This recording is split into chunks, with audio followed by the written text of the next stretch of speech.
listen to him. Hashem, if you ever help me. The angels didn't want to accept this tefillah.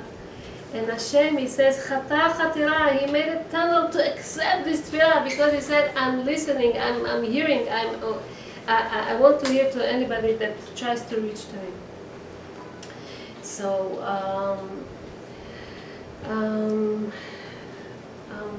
Larry was this guy that was raised in a family. He was an orphan in a young age, and the people who took care of him couldn't really give him so much. So he sees by his friends' family, they have a computer, they have an iPad, they have all kinds of gadgets, all kinds of stuff. He doesn't have anything, and it bothers him. And in his mind, he has this ambition to have money all the time. He wants to have money. He doesn't want to miss anything. And slowly gets attached to bad friends that if they don't get it, they'll get it forcefully, and they go and they steal from people. And he becomes very bad. He robs people, he steals from people, and he justifies it. If Hashem doesn't give me, I'll take it myself.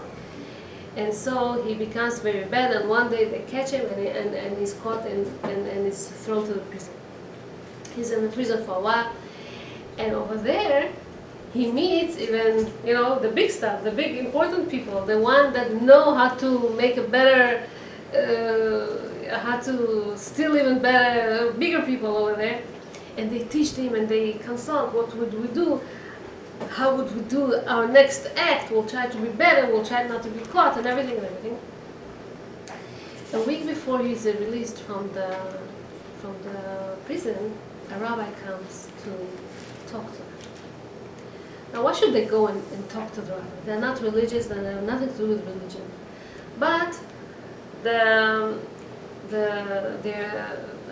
person in charge, he promised them that they don't have to do their work. They can just listen to the rabbi and say fine, okay, so we're going to listen half an hour to what could we do. And the rabbi is asking them, is telling them a story. There was this guy that inherited from his grandfather a very, very unique diamond.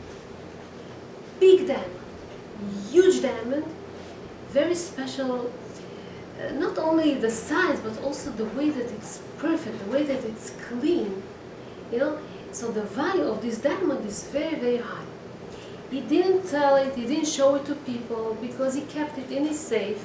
But one day he did tell it to his best friend that he has this type of diamond.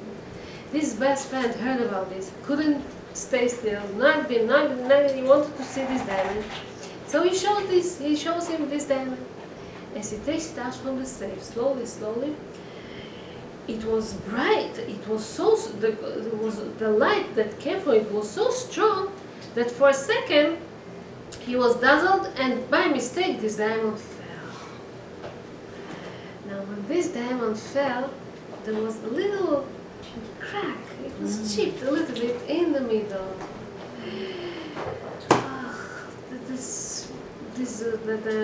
The guy that owned the diamond was so sorry. His friend was so sorry, or he was embarrassed. He didn't know what to do with it. They didn't know what to do with this. Now the value is not the same anymore. He goes to all kind of people that know in the diamond business what to do with this. Some suggested just to cut it off. It will become 2 diamonds. They are not going to be so big. But it's still a nice value, nothing of course to compare to whatever was before. And some said, what can you do? He goes to his rabbi. His rabbi was a very, very smart man. He tells him, what should I do with this?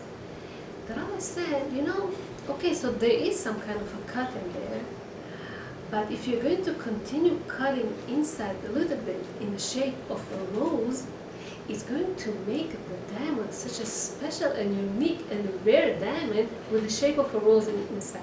It's going to even increase the value of the diamond. He didn't think of that. He goes to his best friends, and they work on it, and it really became so valuable, even much more than before. This is a mashal from a Magid Meduvna.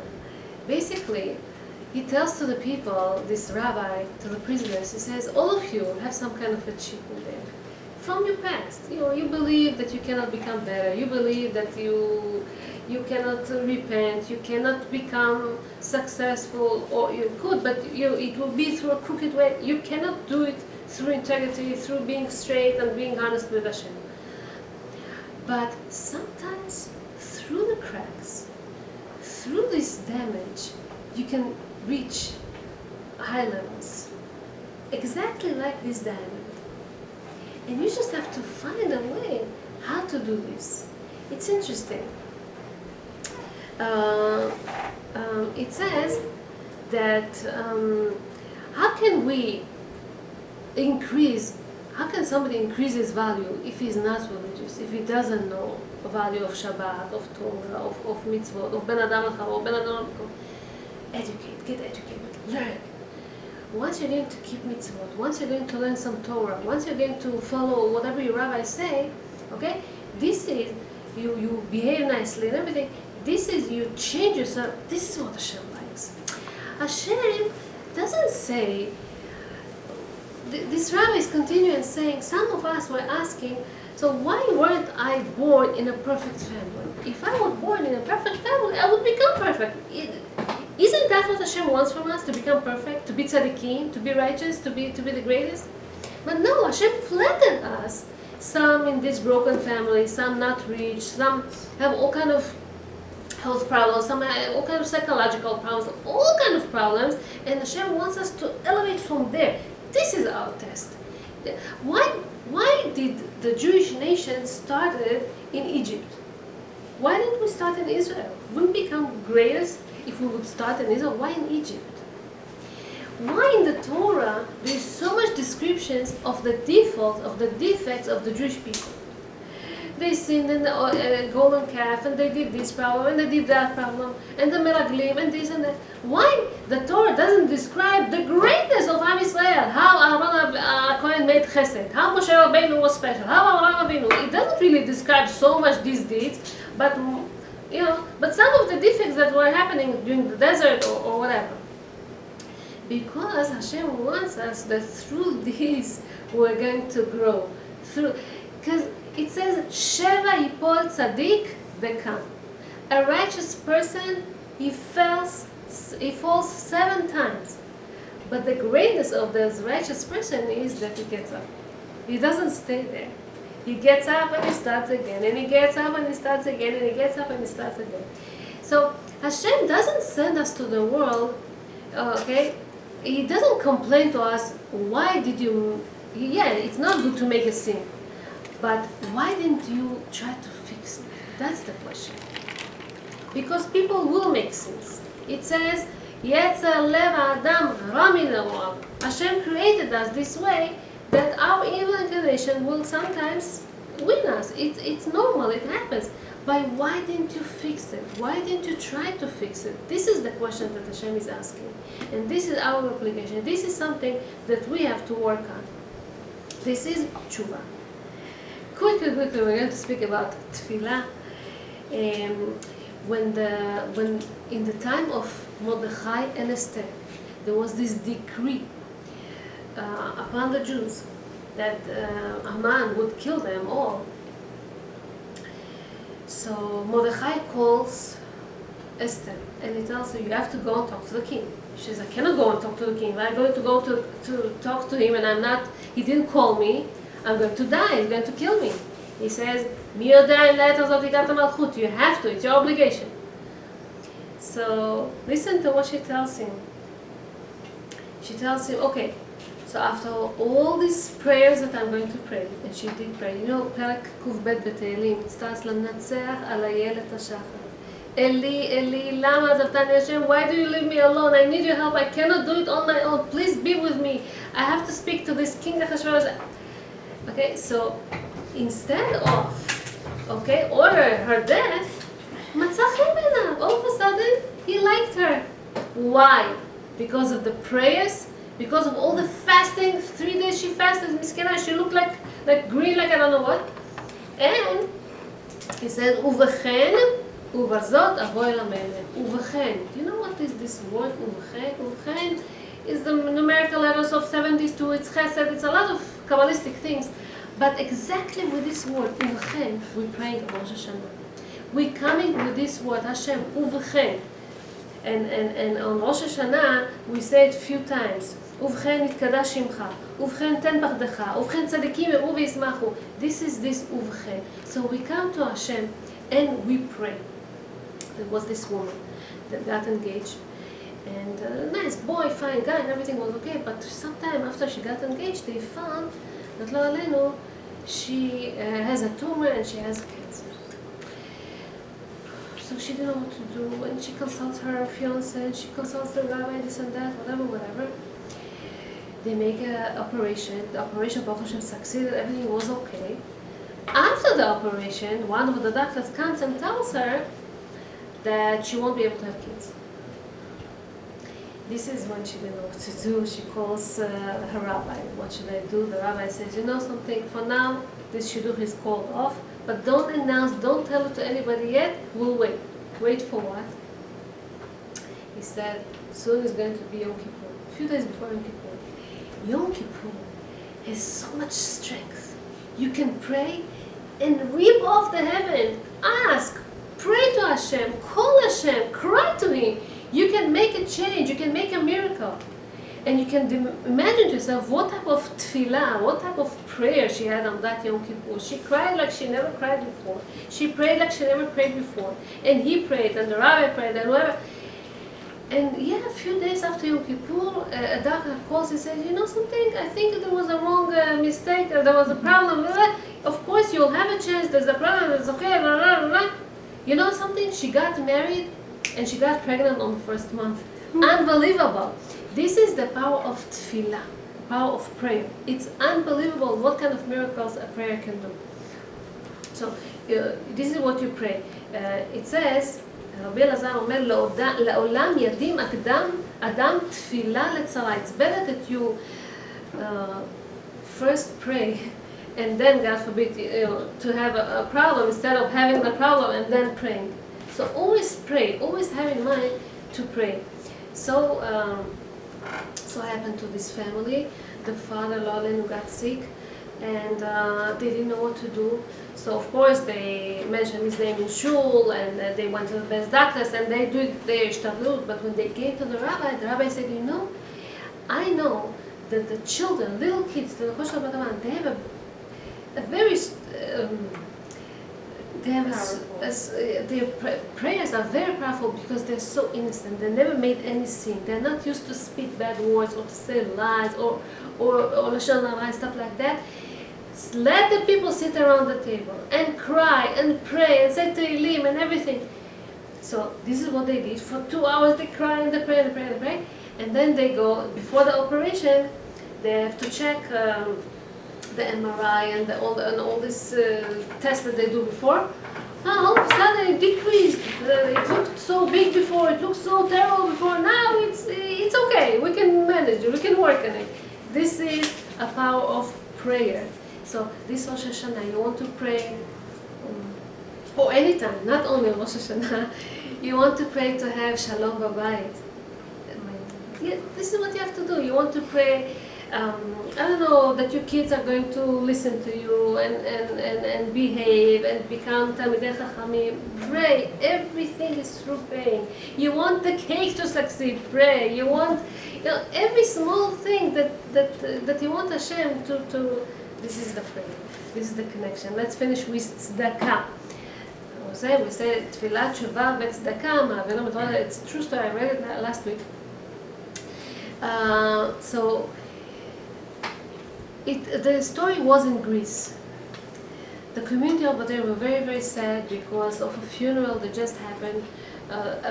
Parents, father and mother passed away in an accident, and a little girl, Rivka, stayed orphan. So they decided, the community, to take care of her, and they found for her a family that will raise her like their own daughter. They raise her, and then they continue sending funds and whatever to the girl.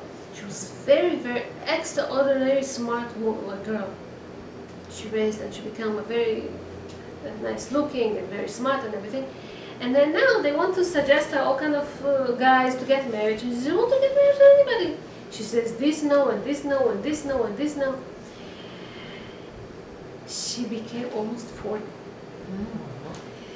And one Rebbetzin, that guy, a man by the name Rabbi Abraham Shamut, he became a widow from his wife, and she wants to make this shiur, and she says no, and she's like, what? And this is when she didn't let her go. She insists, and she didn't know what exactly is about. Why you don't get married to anybody? You're so smart, you know everything, whatever. She says, I know that whenever I'm going to get married, my children are not going to reach their 20 years old. I know that.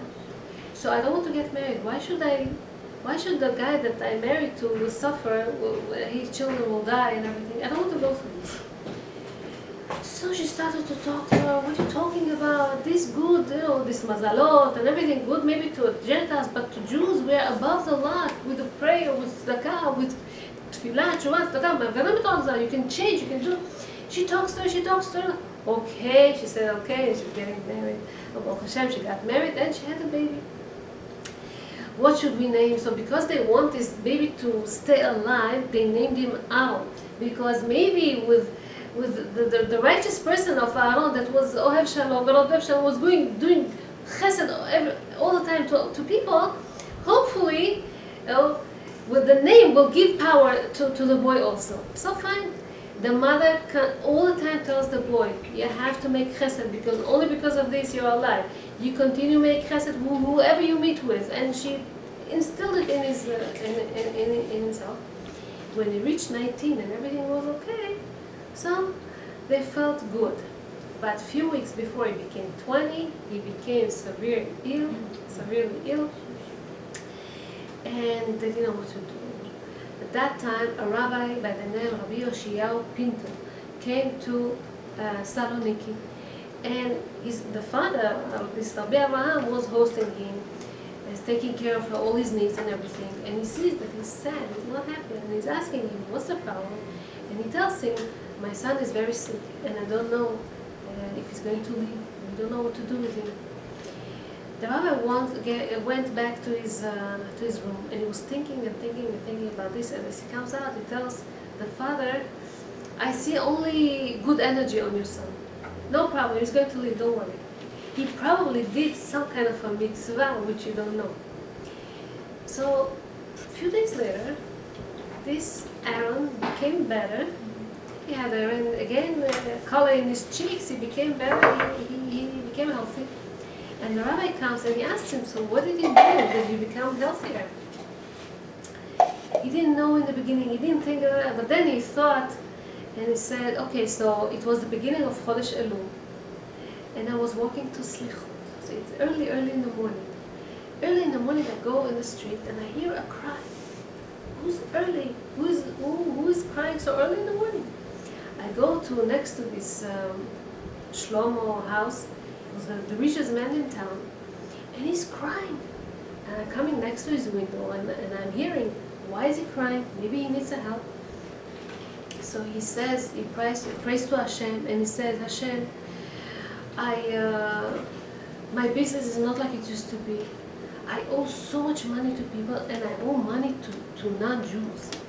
And they have no mercy on him. This morning, early in the morning, they said that they will come and they will take whatever I have at home. And if I don't have money around, they will take care of my kids, or they will do something. I don't know. Please, Hashem, help me, send me, give me something. So this Aaron heard what happened. Quickly he runs home. He takes, it says, 1,000 coins of money, which was a big sum. Put it in a bag or something, comes quickly again to this Shlomo's house, he throws it in the window and runs away. As he comes to Shul, he sees later on, this Shlomo comes to Shul and he prays.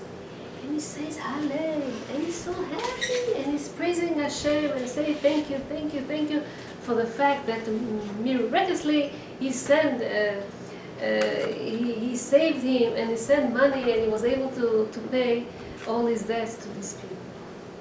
So this was the mitzvah that he did, and because of this mitzvah he was saved. Girls, Teshuvah, Tefillah, Tzedakah, מעבירים את רוע הגזרה. You don't want a decree, and God forbid if there is a decree, all these things can nullify the decree. Teshuvah, repentance, go back to Hashem. Tefillah, praying to Hashem, connect to Him, ask Him anything, talk to Him all the time, and tzedakah, getting out of your way, giving to the needy, opening your eyes, thinking about others. And Bezrat Hashem will write us and seal us in Sefer of Chaim Tovim, in Sefer of Tzadikim, in Sefer of Smachot, Chatunot, whoever needs, and Nachat from the children, whoever needs, and Panasah, and everything. Bezrat Hashem, Shana Tova, Metuka. Thank you so much. Thank you. Okay. Questions?